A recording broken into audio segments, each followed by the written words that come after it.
सुप्रभात बच्चों। आशा है आप प्रसन्न होंगे और स्वस्थ होंगे। मैं आज आपको अष्टावक्र की कहानी सुनाऊंगी। एक बालक था जिसका नाम था अष्टावक्र। वह शाम के समय अपने मित्रों के साथ खेल कर घर लौटा तो उसे अपने पिताजी को घर में नहीं देखा। वह अपनी माँ से पूछा, पिताजी कहाँ गए हैं? माँ ने कहा, पुत्र, तुम्हारे पिताजी राजा जनक के दरबार में गए हैं। वहाँ पंडितों के साथ शास्त्रार्थ हो रहा है, उसमें सम्मिलित हुए हैं। काफ़ी देर हो गई है, मुझे चिंता हो रही है, अभी तक आए क्यों नहीं हैं? ऐसा सुनकर अष्टावक्र बालक ने कहा, माँ तुम चिंता मत करो, कल सुबह मैं राजसभा में जाकर पता लगाऊंगा कि क्या बात है। माता ने कहा, तुम बालक हो, सभा में तेरा प्रवेश आसान नहीं है। वहाँ तुम्हारे इस टेढ़े मेढ़े शरीर का उपहास भी संभव है। विशेष प्रतिभा से संपन्न तथा सब शास्त्र में प्रवीण अष्टावक्र ने कहा, माँ तुम डरो मत, ऐसी वैसी आशंका मत करो, मैं पिता के साथ जल्द घर आ जाऊंगा। इस प्रकार कहकर माता की अनुमति लेकर अष्टावक्र राजा की सभा में चला गया। काफी अनुनय विनय कर वह राजा के दरबार में प्रवेश भी कर गया। उनके टेढ़े मेढ़े शरीर को देखकर पंडित ऊंचे स्वर में हंसने लगे। वह बालक साथ शस्त्रार्थ भी करेगा यह जानकर वह एक दूसरे को मुस्कुरा कर देखने लगे। उन पंडितों के व्यवहार को देखकर अष्टावक्र जोर जोर से हंसने लगा।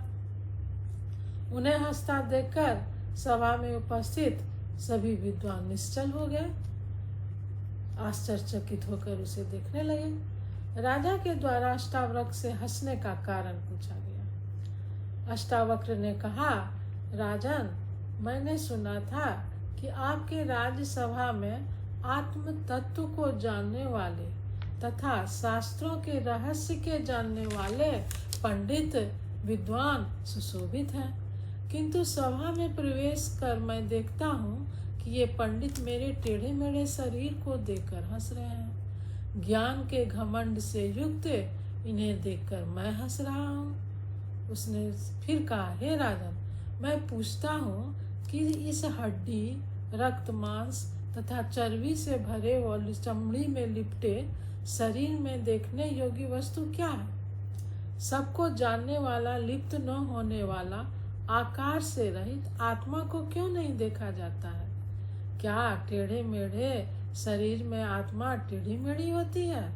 यदि नदी टेढ़ी मेढ़ी होती है तो क्या उसका जल भी टेढ़ा मेढ़ा होता है?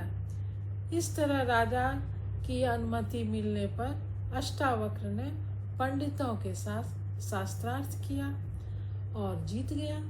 अष्टावक्र के आत्मज्ञान, शास्त्रों में पांडित्य तथा बुद्धि कौशल एवं संयम आदि गुण समूह को देखकर राजऋषि जनक ने प्रभावित होकर उनसे निवेदन किया, भगवान, मैं आपके दर्शन से अपने आप को भाग्यशाली मानता हूँ, मैं आपको कुछ देना चाहता हूँ। अष्टावक्र ने उत्तर दिया, अगर आप चाहते हैं तो जो वस्तु आपकी है वह मुझे दीजिए।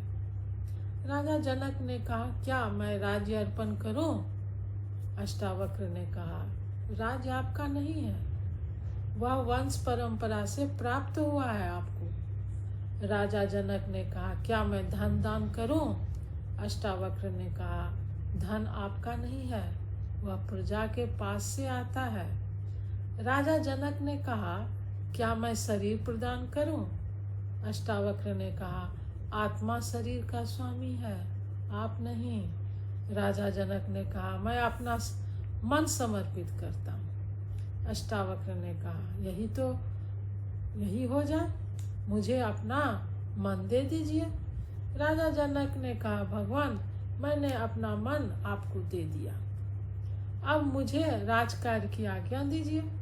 अष्टावक्र ने कहा, आप राजकार्य कैसे करेंगे? आपका मन तो मेरे अधीन है, मन के बिना आप विचार करने में असमर्थ हैं। राजा जनक सोचने लगे, कैसी अवस्था को प्राप्त हो गया हूँ मैं। शांत मन में अद्वितीय आनंद का अनुभव हो रहा है। ऐसे मन से सांसारिक व्यवहार कैसे करूं? मैं किसी तरह का विचार करने में असमर्थ हूँ। यज्ञ में भी समर्थ हूँ, दान में भी असमर्थ हूँ तथा मन व व्यवहार में भी असमर्थ हूँ। अगर कल्पना का अवसर ही प्राप्त न हो तो प्रजा का पालन कैसे करूँगा? अष्टावक्र से बोले, भगवान मेरा मार्गदर्शन करें, आप ही मेरे गुरु हैं, आपके चरणों में मैं समर्पित हूँ। फिर अष्टावक्र प्रसन्न होकर राजा को अनेक प्रकार का ज्ञान देते हुए तथा आत्म तत्व का बोध कराते हैं। इसी कारण कहा गया है, धर्म का ज्ञान के लिए आयु नहीं देखी जाती है। धन्यवाद बच्चों, फिर मिलते हैं नई कहानी के साथ। जय हिंद, जय भारत।